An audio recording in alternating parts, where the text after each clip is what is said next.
Hello नमस्ते guys, हजुरहरूलाई म आज समुद्रमा पाउने जलीफिसको बारेमा भन्छु र हजुरलाई जलीफिस देखाउँछु है। यहाँ हेर्न सक्नुहुन्छ, यो चाहिँ पुरै जलीफिस भन्छ हैन। यो खान चाहिँ मिल्दैन, मान्छेले खाँदैनन्। यो चाहिँ गर्मी महिनामा निक्लिने चिज हो। यो गर्मी महिनामा धेरै आउँछ जलीफिस। अनि तपाईलाई चाहिँ मान्छेले समुद्रमा नुहाउँदाखेरि चाहिँ यसलाई छुन्न मान्दैन। यसलाई छुयो भने चाहिँ एलर्जी आउने सम्भावना हुन्छ, चिलाउँछ भन्छ, मान्छे डराउँछ। त्यही भएर हजुरहरू समुद्रमा नुहाउँदै हुनुहुन्छ भने यस्तो खालको जलीफिस आयो भने सक्दो टच गर्नु हुँदैन।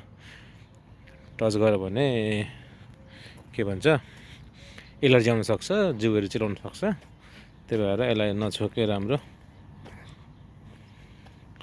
यो चाहिँ साँझ परेपछि यो गर्मी महिनामा पुरै जलीफिस देखिन्छ।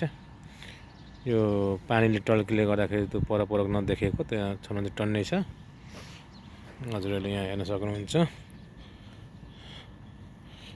जलीफिस।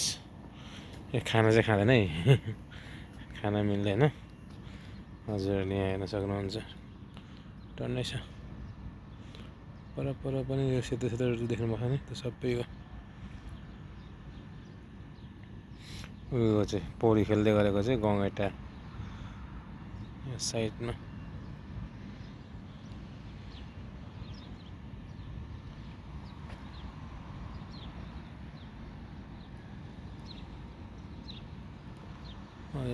पर पनि टन्नै छ।